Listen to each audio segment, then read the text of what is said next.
بسم اللہ الرحمن الرحیم۔ یہ ہے مرفوعات۔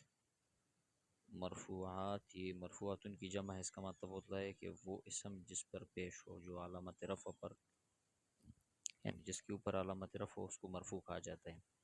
مرفوعات کل 8 ہے: فاعل، نائب فاعل، مبتدا، خبر، افعال ناقصہ، حروف مشبہ بالفعل کی خبر، ما ولا المشبہتان بلیس کا اسم، ما ولا المشبہتان بلیس کا اسم، اور لا نفی جس کی خبر۔ اب اس کی تفصیل اختصار کے ساتھ سمجھ لیں۔ فاعل وہ ہے کہ جس سے پہلے ایک فعل آیا ہو جیسے نجحہ، اور اس فعل نے بعد میں آنے والے اسم کو پیش دیا ہو جیسے نجح زیدن۔ یہاں پر یہ جو زیدن کا لفظ ہے یہ فاعل ہے نجح فعل کے لیے، اس نجح کو زیدن کو نجح فعل نے رفع دیا ہے۔ نائب فاعل وہ فعل ہوتا ہے، فعل ذکر کر دیتے ہیں جیسے شریبہ، یا فعل ماضی مجہول ذکر کر دیتے ہیں۔ فعل ماضی مجہول کی مثال زوریبہ، زوریبہ فعل ماضی ہے، یہ مجہول ہے زوریبہ۔ اب جب فعل ماضی مجہول ہو جس کا فاعل معلوم نہ ہو، اس کے اندر جو ضمیر ہے زوریبہ کے اندر وہ ہوا ضمیر ہے، ہوا یہ ضمیر ہے، تو اس ضمیر کو کہا جاتا ہے نائب فاعل۔ اسی طرح جہاں پر بھی فعل ذکر ہو لیکن اس کا فاعل ذکر نہ ہو، یعنی فعل مجہول ہو اس کا فاعل ذکر نہ ہو، تو وہاں پر نائب فاعل ہوتا ہے، اور نائب فاعل مرفوعات میں ہے۔ مبتدا وہ ہے کہ جس سے کلام کی ابتدا کی جائے، جیسے الغرفۃ کمرہ، واسعۃ کشادہ ہے، تو یہاں پر جو الغرفۃ ہے اس سے جملے کی ابتدا ہوئی ہے، یہ مبتدا کہلاتا ہے۔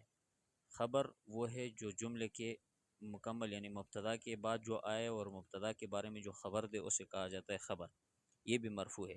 جیسے کہ یہاں پر الغرفۃ مبتدا مرفوع ہے، یہاں پر خبر بھی مرفوع ہے، تو یہی خبر نیچے لکھ کر کے آپ ایسے کہہ سکتے ہیں کہ واسعۃ یہ خبر ہے اور یہ مرفوع ہے۔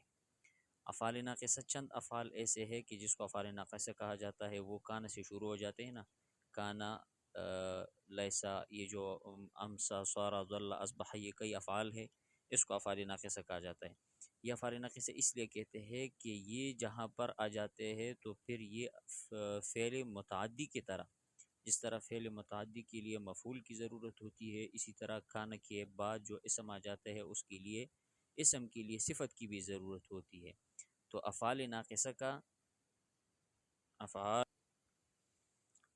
تو یہ افعال ناقصہ ہے، اس کا اسم جو ہوتا ہے وہ افعال ناقصہ کا اسم وہ مرفوع ہوتا ہے۔ جیسے مثال آپ دیکھ لیں، یہ کانا فعل ہے، فعل ناقصہ ہے، اس کا اسم اور خبر آگے یہ کانا کے داخل کرنے سے پہلے یہاں پر ایک جملہ آپ لکھ لیں، جیسے الغرفۃ واسعہ تو ایک جملہ ہے، تو یہاں پر الغرفۃ واسعہ یہ ہے جملہ اسمیہ۔ اب جب کان اس پر داخل آ جاتا ہے تو پھر کان کی داخل ہونے کے بعد یہ کیا کر لیتا ہے، کان الغرفۃ، یہ کان الغرفۃ اس پر پیش پڑیں گے کیونکہ یہ کان کا اسم ہے، اور واسعۃ پر دو زبر پڑیں گے، واسعۃ پر دو زبر پڑیں گے، اور الغرفۃ پر پیش پڑیں گے کیونکہ یہ کان کا اسم ہے، اور کان کا اسم یہ جو افعال ناقصہ ہے اس کا اسم مرفوع ہوتا ہے۔ حروف مشبہ بالفعل کی خبر یہ کان کا الٹ ہے، یعنی جس طرح کانا ہے اس کا الٹ عکس کس طرح ہے کہ اسی طرح حروف مشبہ بالفعل یعنی چند افعال ہے، ان، ان، کان، لیت، لکن، لعل، ان سے شروع ہو جاتے ہیں۔ مثال کے طور پر آپ ان کو جمع کر دیں، یہاں پر ان یہ بھی جملے پر داخل آتا ہے، ان، یہ الغرفۃ واسعۃ یہی ایک جملہ ہے، الغرفۃ واسعۃ ایک جملہ ہے۔ اب ان کے داخل ہونے کے بعد الغرفۃ پر آپ پھر تھا پڑھیں گے، اور واسعۃ یہاں پر آپ پڑھیں گے پیش۔ کیوں؟